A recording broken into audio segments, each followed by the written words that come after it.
আমি already second ইউনিটটো start কৰিছো আৰু তোমালোকৰ মনত আছেই চাগে যে সেকেন্ড ইউনিটটোৰ যিটো চিলেবাছ এইটো basically related to election and party system, নিৰ্বাচন আৰু দলীয় ব্যৱস্থাৰ সৈতে জড়িত। নিৰ্বাচন কাক বোলে, নিৰ্বাচন কি, দল কি, দলৰ ব্যৱস্থাসমূহ কেনেকুৱা পদ্ধতিৰে নিৰ্বাচন হয়, নিৰ্বাচনৰ পাছত চৰকাৰ গঠন কৰিবৰ কাৰণে কেনেকুৱা ধৰণৰ পদ্ধতি আছে, সেইবিলাকৰ বিষয়ে উল্লেখ আছে। আৰু এই গোটেই কথাখিনি কেৱল আমি চিষ্টেমটো জানিলে নহ'ব, কম্পেৰেটিভ পলিটিক্সৰ লগত যিহেতু কথাটো জড়িত হৈ আছে, গতিকে আমি কম্পেৰেটিভলি বেলেগ বেলেগ দেশত কেনেকুৱা ধৰণৰ কালচাৰ আছে, কেনেকুৱা ধৰণৰ ইলেকশ্যন চিষ্টেম আছে, কেনেকুৱা ধৰণৰ ইলেকশ্যন ইনষ্টিটিউশ্যনছ আছে, তাৰ বিষয়ে আমি জানিব লাগিব। চ' টু ষ্টাৰ্ট উইথ আমি ইলেকশ্যন কি অলৰেডি ষ্টাৰ্ট কৰিলোঁ। মই কৈছিলোঁ যে election is A selection process, য'ত নেকি আমাক কোনে শাসন কৰিব, আমাক কোনে গভাৰ্ণ কৰিব, আমাৰ ৰিপ্ৰেজেণ্টেটিভছ কোন হ'ব, তাক আমি আমাৰ মাজৰ পৰা বাছনি কৰি উলিয়াওঁ। এতিয়া প্ৰতিখন দেশৰে সেই চিষ্টেমটো বেলেগ বেলেগ হয়। কিছুমান দেশত ডাইৰেক্টলি ইলেক্ট কৰি দিয়া হয়, কিছুমান দেশত ইনডাইৰেক্টলি ইলেক্ট কৰা হয়, কিছুমান দেশত যিজন দেশৰ ৰাষ্ট্ৰপ্ৰধান তেওঁক চৰকাৰে মানে জনসাধাৰণে ডাইৰেক্টলি ইলেক্ট কৰে, কিছুমান দেশত ইনডাইৰেক্টলি ইলেক্ট কৰে। চৰকাৰ প্ৰধান আৰু ৰাষ্ট্ৰপ্ৰধান বেলেগ বেলেগ হ'ব পাৰে। চৰকাৰ প্ৰধানৰ নিৰ্বাচন প্ৰক্ৰিয়া বেলেগ হ'ব পাৰে, ৰাষ্ট্ৰপ্ৰধানৰ নিৰ্বাচন প্ৰক্ৰিয়া বেলেগ হ'ব পাৰে। উদাহৰণস্বৰূপে আমি যদি ভাৰতবৰ্ষ আৰু আমেৰিকা যুক্তৰাষ্ট্ৰৰ তুলনা কৰোঁ, ভাৰতবৰ্ষত চৰকাৰ প্ৰধান আৰু ৰাষ্ট্ৰপ্ৰধান বেলেগ বেলেগ। চৰকাৰ প্ৰধান কোন? প্ৰধানমন্ত্ৰী। ৰাষ্ট্ৰপ্ৰধান হৈছে ৰাষ্ট্ৰপতি। আমেৰিকা যুক্তৰাষ্ট্ৰলৈ যদি চাওঁ, চৰকাৰ প্ৰধান আৰু ৰাষ্ট্ৰপ্ৰধান একেজনে, ৰাষ্ট্ৰপতি। ব্ৰিটেইনলৈ যদি চাওঁ আমি, চৰকাৰ প্ৰধান আৰু ব্ৰিটেইনৰ প্ৰাইম মিনিষ্টাৰ, ৰাষ্ট্ৰপ্ৰধান হৈছে ব্ৰিটেইনৰ ক্ৰাউন বা মহাৰাণী। এতিয়া এই তিনিখন দেশৰে যদি চোৱা, ৰাষ্ট্ৰপ্ৰধান নিৰ্বাচনৰ প্ৰক্ৰিয়াটো বেলেগ বেলেগ। ব্ৰিটেইনৰ ৰাষ্ট্ৰপ্ৰধান নিৰ্বাচন কৰা নহয়, বংশানুক্ৰমিকভাৱে ৰজাৰ বংশৰ মানুহ ৰাষ্ট্ৰপ্ৰধান হৈ আহে। আমি যদি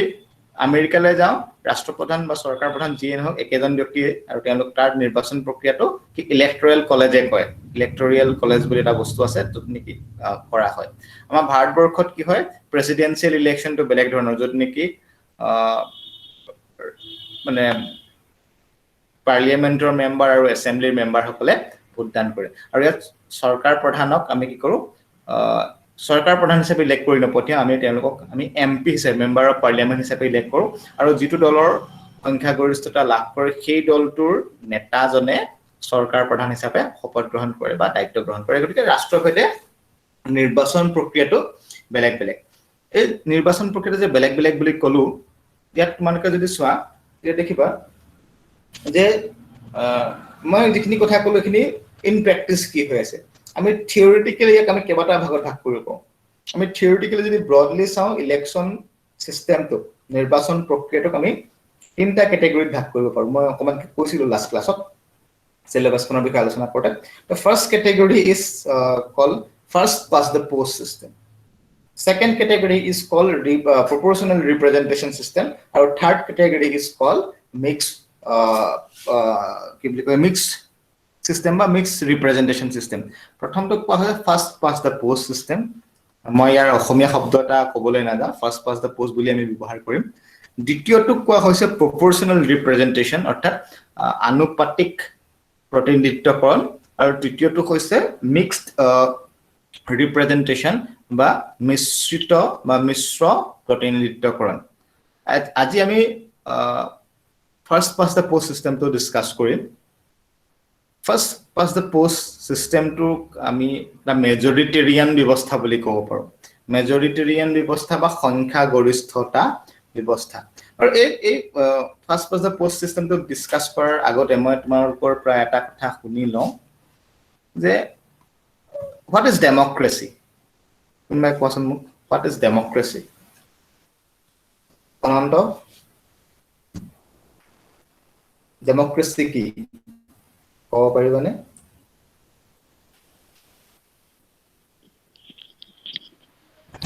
জনসাধাৰণৰ শাসন। জনসাধাৰণৰ শাসন। পঞ্চমীয়ে কৈছে জনসাধাৰণৰ শাসন। আৰু কোনোবাই ক'বা?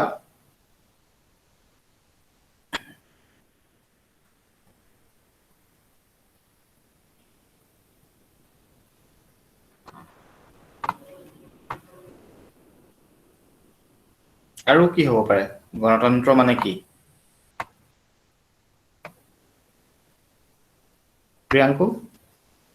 স্যাৰ য'ত জনসাধাৰণে গুৰুত্বপূৰ্ণ ভূমিকা পালন কৰে গুৰুত্বপূৰ্ণ ভূমিকা পালন কৰে কেনেকৈ পালন কৰে গুৰুত্বপূৰ্ণ ভূমিকা স্যাৰ ভোটদান কৰি ভোটদান কৰি একজেক্টলি মই সেইটো শুনিব বিচাৰিছো যে ভোটদান কৰি এতিয়া যে ভোটদান কৰে ভোটদান কৰি যে হয় গণতন্ত্ৰত যে চৰকাৰ পৰিচালনা কৰে তাত কি হয় আচলতে কোন নিয়ম অনুসৰি যিটো নিয়ম সেইটো অনুসৰি আমি ভোটদান কৰো কেইবাজন ব্যক্তিয়ে ইলেকশ্যনত কণ্টেষ্ট কৰি কোন জিকে সাপোজ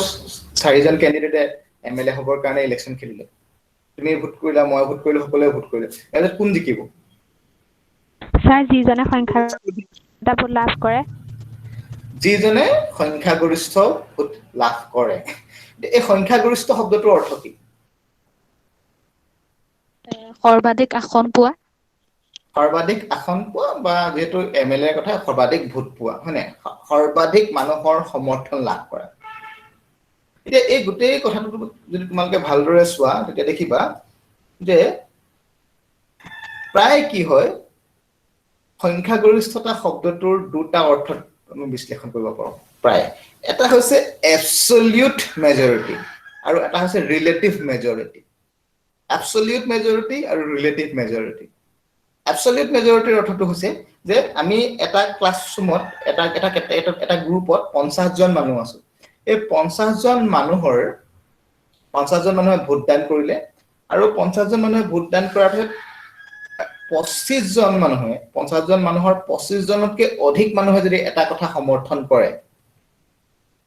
সেইটো হৈছে এবছলিউট মেজৰিটি বুজি পাইছেনে এবছলিউট মানে আধাতকৈ বেছি মানুহে এটা কথা সমৰ্থন কৰিছে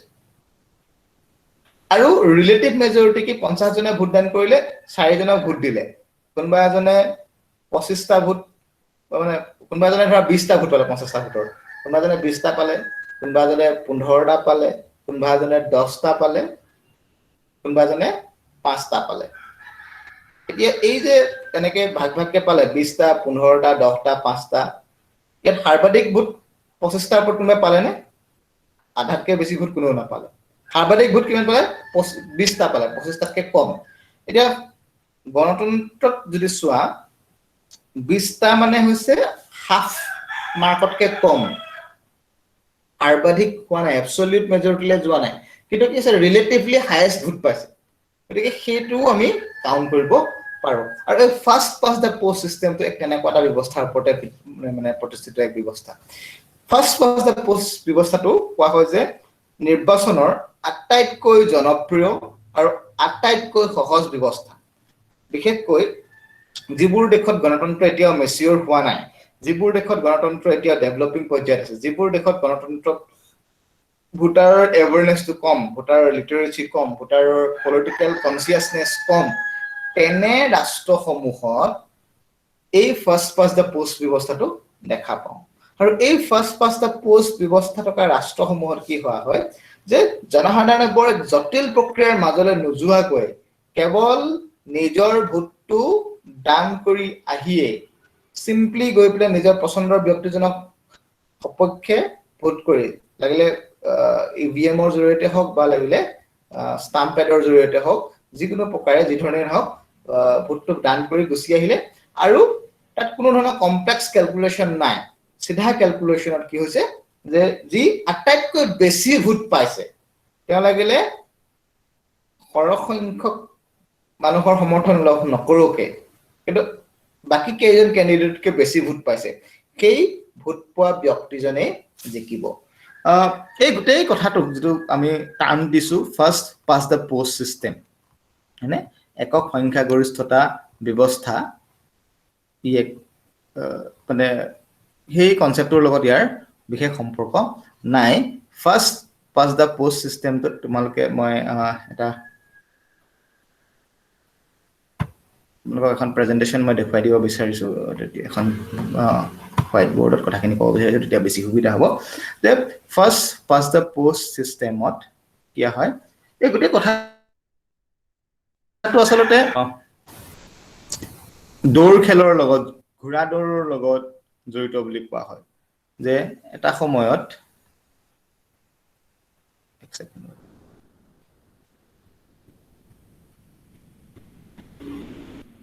স্ক্ৰীনখন আহিছে নে বাৰু আহিছে সো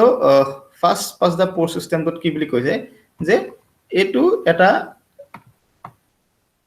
এখন দৌৰৰ নিচিনা কথা এই দৌৰখনত এটো হৈছে ষ্টাৰ্টিং পইণ্ট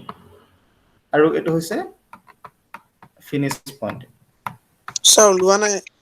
স্ক্ৰীনখন নাই লোৱা নেকি ছাৰ ওলাই আছে মোৰ ইয়াত ওলোৱা নাই ওলাই আছে স্যাৰ ওলাবতো লাগে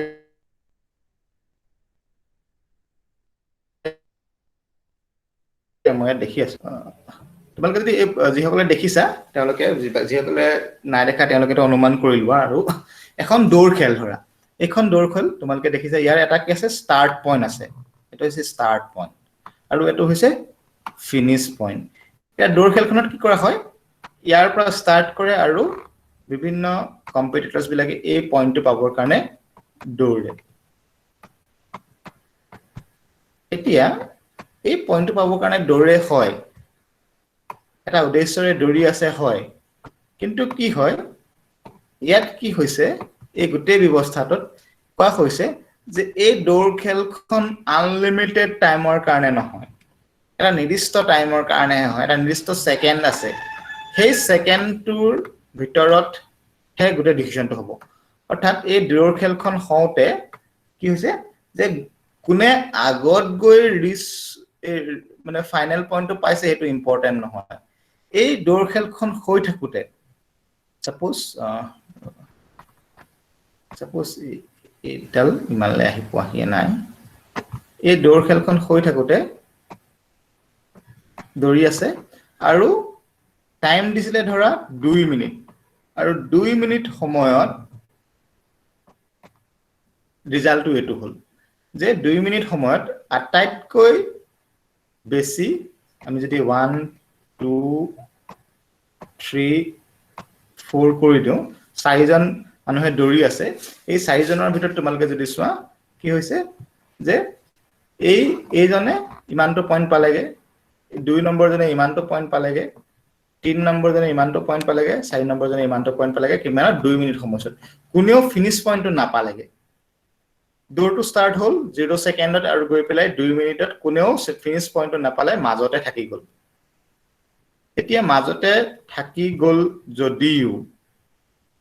খেলখনৰ ৰিজাল্ট ওলাব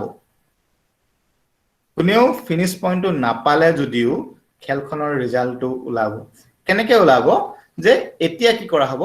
কোনো ফিনিশ পইণ্টটো নাপালে কোনেও অ্যাবসলিউট মেজৰিটি নাপালে কোনেও একক সংখ্যাগৰিষ্ঠতা নাপালে 50% তকৈ বেছি ভোট নাপালে কিন্তু হাইয়েস্ট এজনে ভোট পালে কোনে পালে 2 নম্বৰ পজিশনত থকা জনে মানে ক্যাৰেক্টাৰটো 2 নম্বৰ পজিশনত নহয় আমি যদি কওঁ 2 এ হাইয়েস্ট এডভান্টেজত আছে গতিকে গোটেই খেলখনত বিজয়ী কোন হ'ব 2 হ'ব এক কি আছে সেকেন্ড হাইয়েস্টত আছে একৰ পজিশন কি হ'ব গোটেই খেলখনত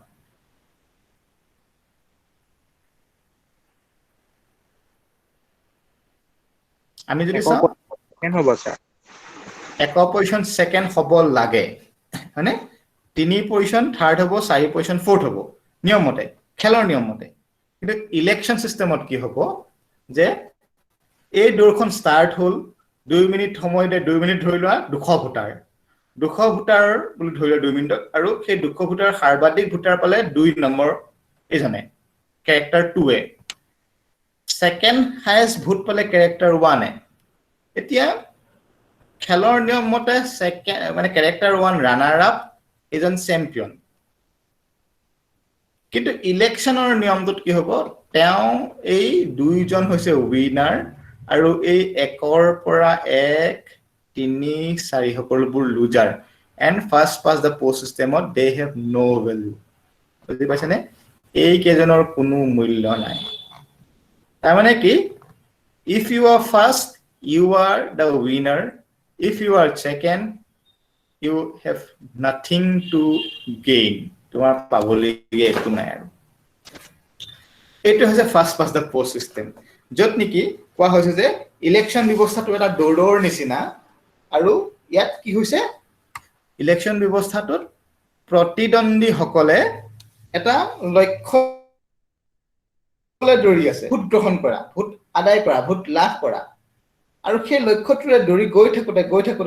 হৈছে তেওঁলোকৰ লিমিটেড ভোটাৰহে আছে আনলিমিটেড ভোটাৰ নাই নহয় 50টা ভোটাৰহে আছিলে সেই 50টা ভোটাৰ গোটেই 50টা ভোটাৰে ভোট দি দিলে ভোট কাউণ্ট হৈ গ'ল কাউণ্ট হৈ যোৱাৰ পিছত কি হৈছে কোনেও 25টা ভোট নাপালে কোনেও 25টা বা তাতকৈ বেছি ভোট নাপালে সকলোৱে 25টাত কম ভোটে পালে এতিয়া first past the post system অনুসৰি কি হ'ব 25টা ভোট নাপালে নাই কিন্তু এই যে 50টা ভোট 4জন কেণ্ডিডেটে পালে ইয়াৰে আটাইতকৈ বেছি যিজনে ভোট পালে তেওঁৱে বিজয়িতা হ'ব তেওঁৱে জয় হ'ব তেওঁৱে নিৰ্বাচিত হ'ব এইটো হৈছে first past the post system মই আৰু এটা এক্সাম্পল দি তোমালোকক বুজাবলৈ চেষ্টা কৰিছো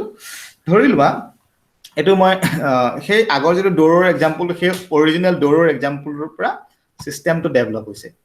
আৰু এতিয়া মই যেটো দিম এক্সাম্পল হেতু হ'ব তোমাৰ ইলেকশ্যনত যেটো ঘটে বা ইলেকশ্যনত যি ধৰণৰ সিচুৱেচন ক্ৰিয়েট হয় তাৰ ওপৰত ভিত্তি কৰি পেলাই এই কথাটো কম আকৌ আহিছে নে বাৰু হোৱাইট বৰ্ডখন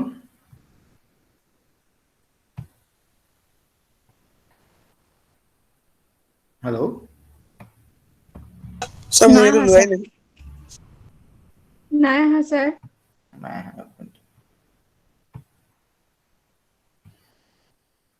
এবাৰ আহিব তোমালোকে সাপোজ চাই লোৱা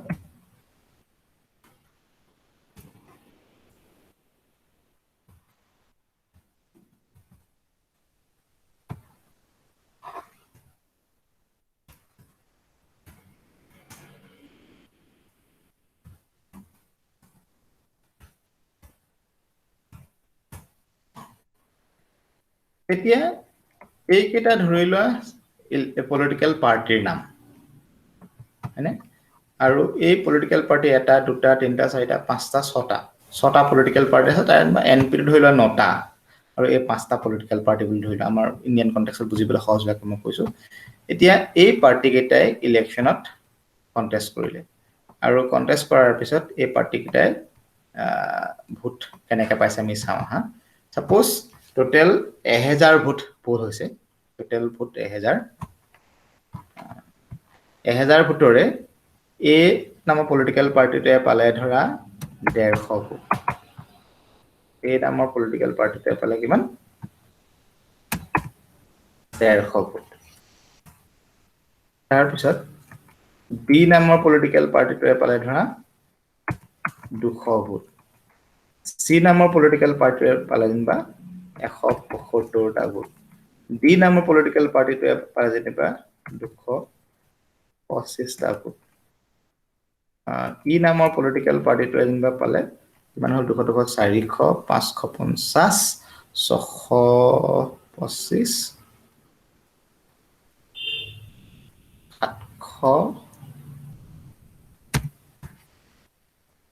725 20 আৰু 180টা মই একজেক্টলি অংকটো শুদ্ধ হৈছে নাই মই চোৱা নাই মই তোমালোকক বুজাটোহে শুদ্ধ কৰিবলৈ চেষ্টা কৰিছো যে বেলেগ পলিটিক্যাল পাৰ্টিয়ে বেলেগ পৰিমাণৰ ভোট পালে ইয়াত যদি চোৱা এ নামৰ পলিটিক্যাল পাৰ্টিটোৱে 150 ভোট পালে 1000 ভোটৰ পৰা বি এ 200 পালে সি এ 175 পালে ডি এ 225 পালে ই এ 195 পালে আৰু নন অফ দ্য এবভে 180 পালে আমাৰ টোটাল ভোটাৰ আছিল 1000 যেটো 1000 ভোটাৰ গতিকে আমাৰ সিম্পল মেজৰিটি যেটো সিস্টেম হে সিম্পল মেজৰিটি সিস্টেম বা যেটো ট্ৰেডিশনাল মেজৰিটি সিস্টেম তাত কি হ'ব 1000 divided by 2 plus 1 হ'ব লাগে মানে ৰিজাল্টটো হ'ব লাগে যে 500 প্লাস ভোট পালে হি জিকিব 500 প্লাস পালে 501 ভোট পালে জিকিব নরমাল সিস্টেম এটা অ্যাবসলিউট মেজরিটি ব্যৱস্থাটো ইয়াত কিন্তু কি হৈছে কোনেও 500 ভোট পোৱা নাই হাইয়েস্ট ভোট কোনে পাইছে ডি নামৰ পলিটিক্যাল পাৰ্টিটোৱে কিমান ভোট পাইছে 225টাহে ভোট পাইছে কিন্তু এই ডি নামৰ পলিটিকেল পাৰ্টিটোৱে 225টা ভোট পালেও এই এবসলিউট মেজৰিটিতকৈ বহু কম ভোট পালেও কিন্তু আমি যদি চাওঁ ৰিলেটিভলি আটাইকেইটা পলিটিকেল পাৰ্টিতকৈ বেছি ভোট পাইছে হয়নে এনপিতকৈ বেছি ইপিতকৈ বেছি চিপিতকৈ বেছি বিপিতকৈ বেছি এপিতকৈ বেছি গতিকে আটাইকেইটা পলিটিকেল পাৰ্টিৰ তুলনাত ডি নামৰ পলিটিকেল পাৰ্টিটোৱে বেছি ভোট পালে অৰ্থাৎ ডি নামৰ পলিটিকেল পাৰ্টিজনৰ যিজন কেণ্ডিডেট আছিলে সেই কেণ্ডিডেটজন জয়ী হ'ল এইটোৱে হৈছে first past the post system বুজি পালানে এই অংকটো বুজি পাইছেনে বাৰু পাইছো স্যাৰ ঠিক আছে ইয়াৰ মূল কথাটো হৈছে যে আটাইতকৈ বেছি ভোট যিজনে পাব সিয়ে জিকিব যেনেকৈ আমাৰ ক্লাছত ফাৰ্ষ্ট ডিভিজন পোৱাটোৰ কথা নহয় হাইয়েষ্ট পাৰ্চেন্টেজ পোৱাটোৰ কথা সেইটোৱে কথা 60% ওপৰত পোৱাটোৰ কথা নহয় কোনে আটাইতকৈ বেছি পাৰ্চেন্টেজ পাইছে সেইটোৱে কথা ঠিক আৰু একে ধৰণৰ কথা তে ইয়াত কি হৈছে এই সিস্টেমটোত গোটেই দেশখনক কিছুমান সৰু সৰু সমষ্টিত বিভক্ত কৰিলো হয় কিছুমানত এইবিলাক কনস্টিটুৱেন্সি বুলি কোৱা হয় কিছুমান দেশত কোৱা হয় ইলেক্টৰেল ডিস্ট্ৰিক্টস আমাৰ যেনেকৈ এডমিনিষ্ট্ৰেটিভ ডিস্ট্ৰিক্ট থাকে জিলা ঠিকদৰে নিৰ্বাচনী জিলা বুলি কোৱা হয় আমেৰিকাত ইলেক্টৰেল ডিস্ট্ৰিক্ট বুলি কোৱা হয় বা বেলেগ বেলেগ দেশত ইলেক্টৰেল ডিস্ট্ৰিক্ট বুলি কোৱা হয় ভাৰতবৰ্ষত কি বুলি কোৱা হয় কনস্টিটুৱেন্সি বুলি কোৱা হয় গতিকে কি হৈছে যে এখন দেশক সৰু সৰু কেইবাটাও কনস্টিটুৱেন্সি বিভক্ত কৰি দিয়া হয় আৰু প্ৰতিটো কনস্টিটুৱেন্সিৰ পৰা এজনকৈ প্ৰতিনিধি